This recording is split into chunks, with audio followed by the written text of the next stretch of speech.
time to get going. It's lights out and away we go. Bottas gets away well. He's alongside Lewis Hamilton and he's making a good progress. And they're back. Salut la team, content de vous retrouver. On est le week-end. Week-end, ça veut dire nouvelle émission. Au programme cette semaine, le dossier du jour et on va se poser la question de savoir pourquoi Lewis Hamilton a autant de haters. Il y aura la question du jour, il y aura le passage que vous adorez tous et que vous nous plébiscitez de plus en plus, l'instant Tweetos, un peu de pub là-dedans, et puis on est parti pour une belle émission. Générique Maurice.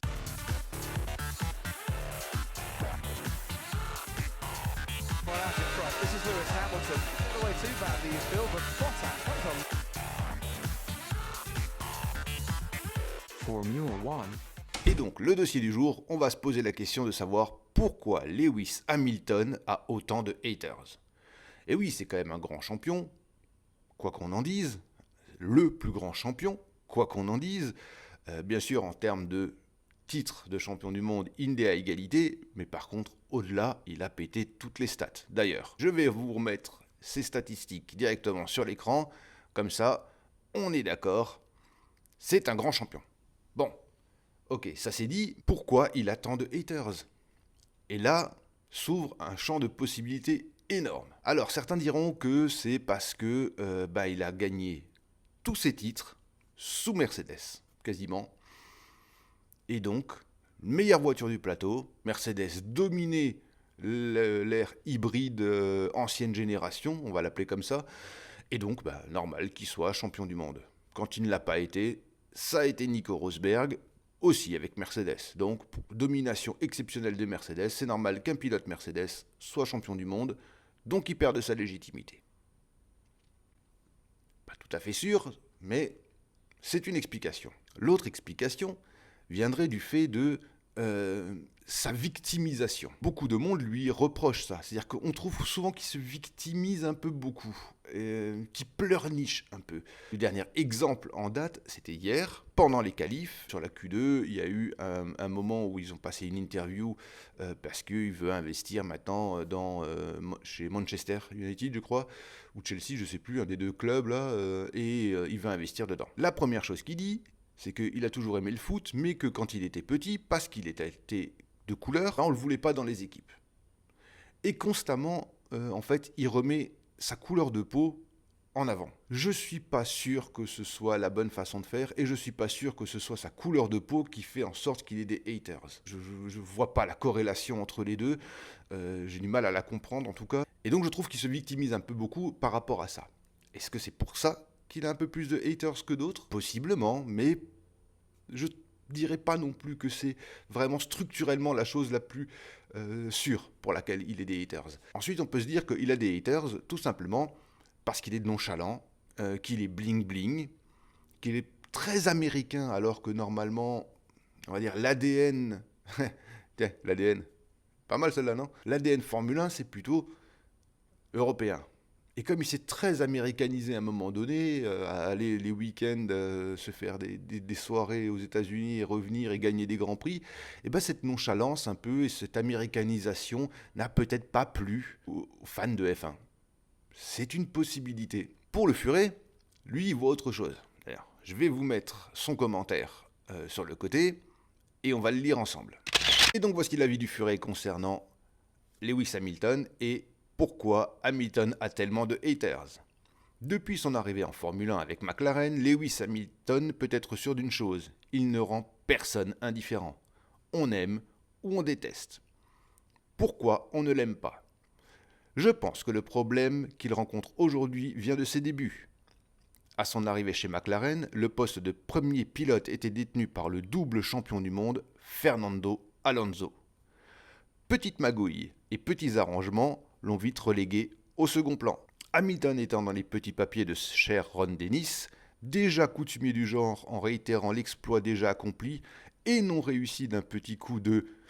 Je vous laisse deviner la suite, qu'il a fait à Prost en rameutant Ayrton dans un baquet. Le problème, c'est aussi et surtout qu'Alonso était le double champion du monde adoré par le public. Plus tard, c'est en arrivant chez Mercedes que Nico Rosberg a subi le même sort. Parti pour être numéro 1 dans l'écurie, l'arrivée de Lewis Hamilton a vu ses plans être mis à mal. Encore une fois, Lewis passe pour le méchant. Je suis sûr qu'en faisant un petit sondage, on aurait une cote de popularité plus importante pour Nico que pour Lewis. Et pour finir, il a du talent. Et tout lui paraît facile. Et ça, c'est souvent un problème. Voilà pour moi les raisons qui font que Lewis Hamilton continue et continuera encore longtemps à diviser de manière extrême les foules. Et moi, en conclusion, quand je regarde un peu tout ça, quand j'analyse un peu toutes les données, toutes les petites choses qui font que pourquoi Lewis Hamilton a des haters, eh ben en fait, c'est juste l'air, le temps. Tout simplement, prenons Senna. Ok, il a été champion du monde, très bien, c'est un bon pilote, voilà, il a fait des choses qui étaient très belles, mais il n'y avait pas de système de communication comme on a actuellement. Sur l'ère Schumacher, pareil.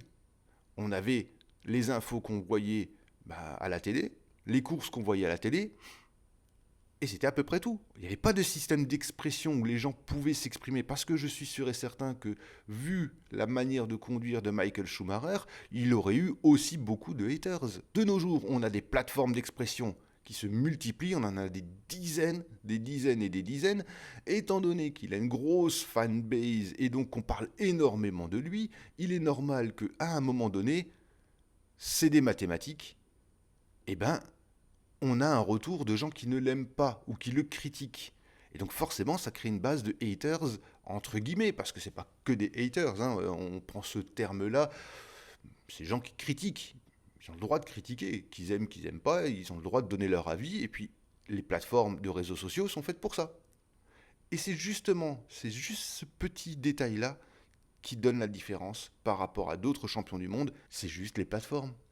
Beaucoup plus de manières de s'exprimer, beaucoup plus de gens qui s'expriment, des détails qui se cumulent les uns avec les autres, et qui font qu'en fait, tu as une base de gens qui vont te critiquer. Voilà la raison que moi, je trouve, pour laquelle il a une grosse base de haters. C'est le pilote qui a le plus de titres, c'est donc le pilote le plus vu, c'est donc le pilote le plus critiqué. C'est QFD, c'est des mathématiques. Vous nous dites ce que vous en pensez dans les commentaires, laissez-nous votre avis, on se fait toujours un plaisir de lire vos commentaires et d'y répondre.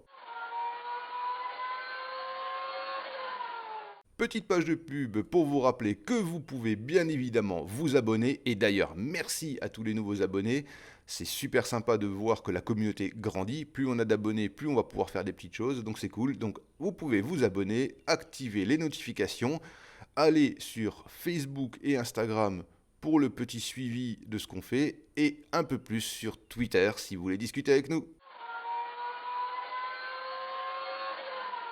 Et c'est parti pour votre instant préféré, qui est dorénavant le nôtre aussi, l'instant tweetos.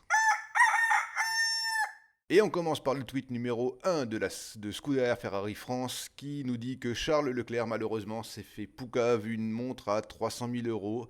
Un groupe de fans est venu lui demander une photo, il est sorti de la voiture. Alors je sais pas comment on arrive à se faire choper une montre au poignet quand il y a un groupe de fans, je sais pas. Mais en tout cas il s'est fait a priori voler une montre à 300 000 €. Et le tweet suivant c'est Pitstop F1.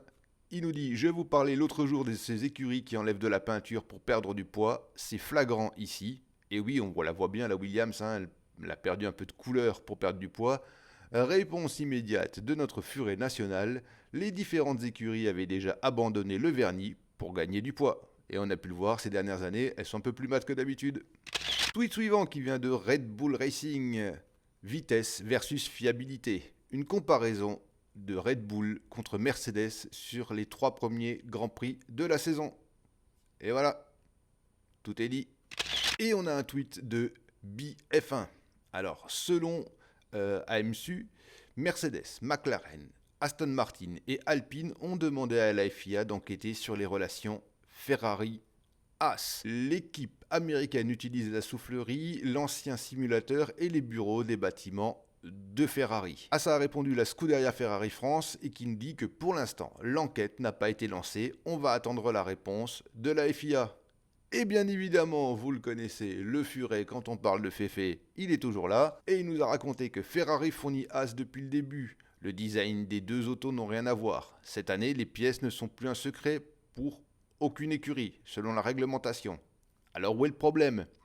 Toutes ces écuries se voyaient devant et n'attendaient ni Ferrari, ni As. As a répondu aussi Alpine F1 Team France, on veut juste une enquête. Il n'y a rien de mal à en faire une si Ferrari et As n'ont rien fait. Ce qui n'est pas faux. Et toujours Scuderia Ferrari France, qui nous dit que Ferrari laisse toujours la possibilité à Leclerc et à Sainz de se battre. Pour Binotto, il n'y a eu que 3 courses de F1. Ils sont libres de se battre. C'est important. Carlos doit pouvoir aller vite. Il va revenir. Charles est concentré. Il pilote très bien. Pour ceux qui n'ont pas vu Imola, je ne spoile pas. Mais Binotto, t'aurais mieux fait de te taire. Bien, en tout cas, Assa a répondu. Je vous l'ai dit, dès qu'il y a Scuderia, il y a le furet. Donc le furet a répondu. Ça, molto les enfants. Le titre constructeur est plus important. Après, si cela veut dire qu'il les laisse se battre pour les points constructeurs, je dis oui. Si c'est pour finir dans les murs et devoir abandonner avec les 2 autos, je dis que ça ne sert pas la cause. Pas faux comme analyse. Et pour ce dernier tweet, ce sera GP Fan France qui nous dit qu'il serait prêt à tenir le pari. Et oui, puisque Magnussen est prêt à parier sur un podium pour As en 2022. Et GP Fan France, moi je mettrai une petite piécette dessus. Je suis sûr que Magnussen potentiellement pourrait faire un podium cette année. Ils ont la voiture, le pilote est bon, la confiance règne. L'ambiance chez As est vraiment remontée par rapport à l'année dernière. Ils ont pris une bonne dose de confiance. Moi, je suis sûr qu'il va pouvoir monter sur le podium. Et on passe à la question du jour, qui est la suivante. Trouvez-vous le titre de Nico Rosberg plus légitime que celui de Max Verstappen face à Lewis Hamilton ? Les réponses dans la zone commentaire ou sur Twitter. Cette vidéo est maintenant terminée. Comme d'habitude, je vous remercie d'être de plus en plus nombreux à nous suivre. C'est fait vraiment chaud au cœur. Donc merci à vous. Et comme d'habitude, moi je vous dis, likez, partagez, commentez, faites ce que vous voulez. Restez vivants. Ciao. It's time to get going. It's lights out and away we go. Bottas gets away well. He's alongside Lewis Hamilton and he's making a